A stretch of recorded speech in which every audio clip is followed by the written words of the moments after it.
नमस्कार and I welcome you to the channel. आज हम डिस्कस करेंगे एचपीजी के जो एचपीएसएससी क्लर्क 962 में पूछी गई थी, इसको हम डिटेल में डिस्कस करेंगे, जिससे आपके आने वाले एग्जामिनेशन में जैसे टेट, एनटी या एचपीएसएससी क्लर्क, हाई कोर्ट जैसे एग्जामिनेशन में आपको हेल्प मिलेगी और आपकी एचपीजी के में सुधार होगा। ठीक है, तो वीडियो को अंत तक जरूर देखिए। चैनल पर नए हैं तो सब्सक्राइब कीजिए। फर्स्ट क्वेश्चन है, बशेश्वर महादेव मंदिर हिमाचल प्रदेश के किस स्थान पे स्थित है? बशेश्वर महादेव मंदिर जो है ये कुल्लू के बजौरा में स्थित है। डी ही इसका सही उत्तर हो जाएगा, बजौरा। अब कुल्लू में कौन कौन से मंदिर हैं? कुल्लू में एक तो बिजली महादेव मंदिर है। जो बिजली महादेव मंदिर है ब्यास नदी के किनारे पर स्थित है और जो भगवान शिव को ये समर्पित है, बिजली महादेव मंदिर। अब मनाली में कुछ मंदिर हैं, जैसे हडिम्बा देवी मंदिर जो है मनाली में है। अब ये जो मंदिर है हडिम्बा देवी मंदिर, ये हडिम्बा देवी को जो है समर्पित है। और मणिकर्ण में आपको पता है एक तो फेमस गुरुद्वारा है, और गर्म पानी का जो चश्मा है वो भी मणिकर्ण में ही है। मणिकर्ण में एक रामचंद्र मंदिर है, तो रामचंद्र मंदिर जो है मणिकर्ण में है। जैसे रघुनाथ मंदिर है कुल्लू में। बजौरा में तो बशेश्वर महादेव मंदिर है, और एक बजौरा मंदिर भी है जो कुल्लू के बजौरा में स्थित है, भगवान शिव को जो है समर्पित है। नेक्स्ट क्वेश्चन है, हु फाउंडेड शोनितपुर मॉडर्न सराहन इन हिमाचल प्रदेश? हिमाचल प्रदेश में शोनितपुर आधुनिक सराहन की स्थापना किसने की? तो बानासुर के द्वारा शोनितपुर, जिसको आधुनिक नाम सराहन के नाम से हम जानते हैं, उसकी स्थापना की थी।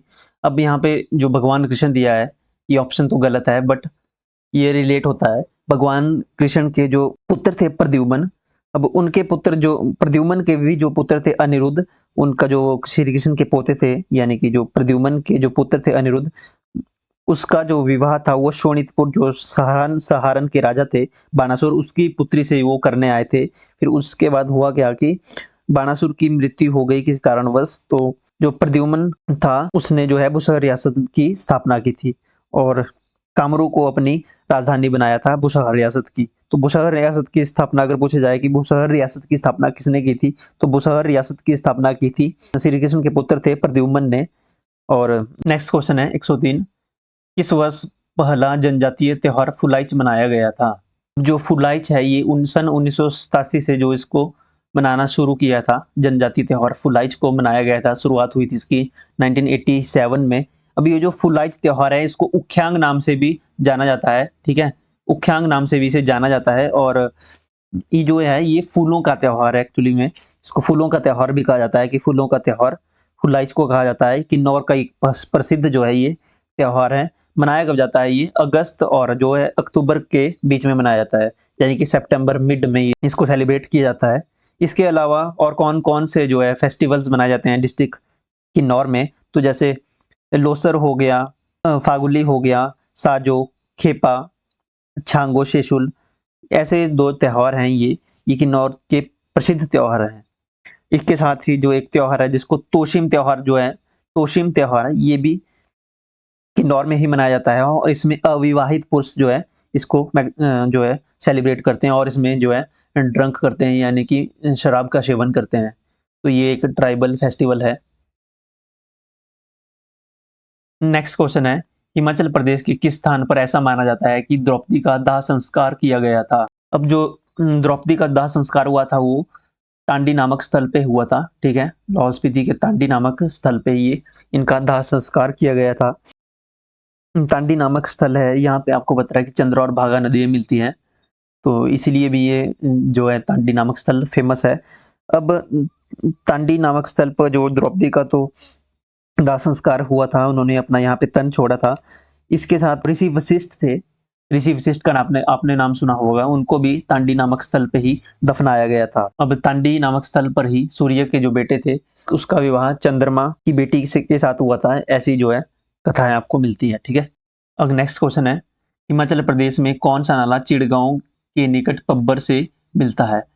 अब जो यहाँ नाला बोला गया है, यानी कि एक जो है खड्ड है, तो ये आंध्रा इसका सही उत्तर हो जाएगा, आंध्रा मिलता है।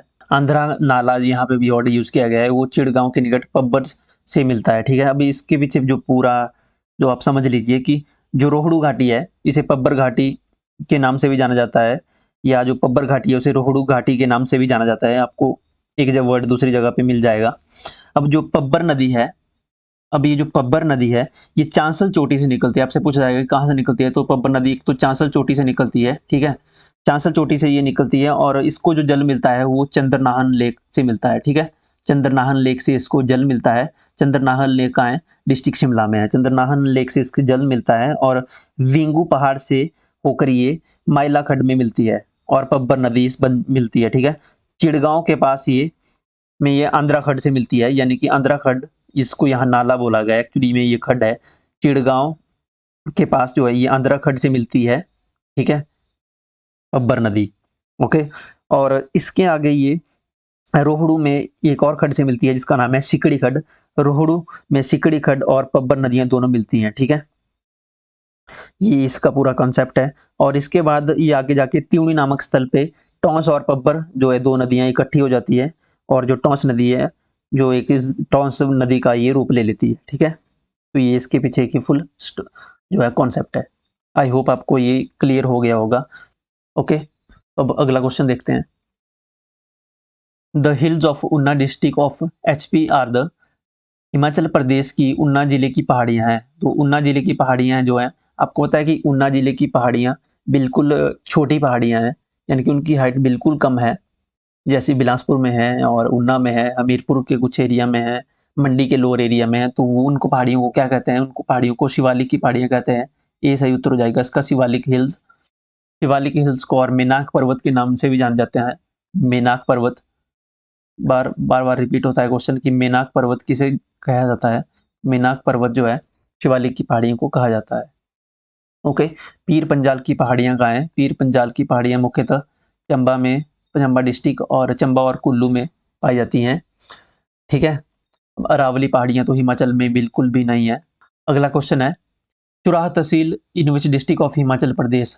जो चुराह तहसील है हिमाचल प्रदेश के किस जिले में स्थित है। तो चुराह तहसील जो है हिमाचल प्रदेश के चंबा जिले में स्थित है, तो इसका डी सही उत्तर हो जाएगा, चंबा। जो चुराह तहसील है वो डिस्ट्रिक्ट चंबा में स्थित है। एक और नाम है चुहार, जो चुहार है वो डिस्ट्रिक्ट मंडी में है और जो चुराह है, चुराह तहसील है वो चंबा में स्थित है। अब चंबा से क्वेश्चन बनता है कि चंबा का क्षेत्रफल कितना है। चंबा का क्षेत्रफल कितना है, तो आपको पता होना चाहिए कि चंबा का जो क्षेत्रफल है 6528 है, यानी 6528 वर्ग किलोमीटर जो है चंबा का क्षेत्रफल है, जो हिमाचल प्रदेश का दूसरा सबसे बड़ा जिला है। फर्स्ट नंबर पर तो आपको पता है कि लाहौल स्पीति है, दूसरे नंबर पर चंबा डिस्ट्रिक्ट है। क्षेत्रफल कितना है, 6528 वर्ग किलोमीटर जो है इसका क्षेत्रफल है। चंबा के अंतिम राजा कौन थे, आपसे पूछा जाता है। चंबा के जो अंतिम राजा थे लक्ष्मण सिंह थे। कब बने थे, सन 1935 में लक्ष्मण सिंह वो गद्दी पे बैठे थे और 15 अप्रैल 1948 को जो चंबा जो रियासत थी उसको हिमाचल प्रदेश में मिला दिया गया था। अब चंबा में कौन कौन सी जो है जल विद्युत परियोजनाएं हैं। चंबा में एक तो चमेरा 1 है, चमेरा 2 है, चमेरा 3 है। जो चमेरा 1 है वो 540 मेगावाट की है, चमेरा 2 300 मेगावाट की है।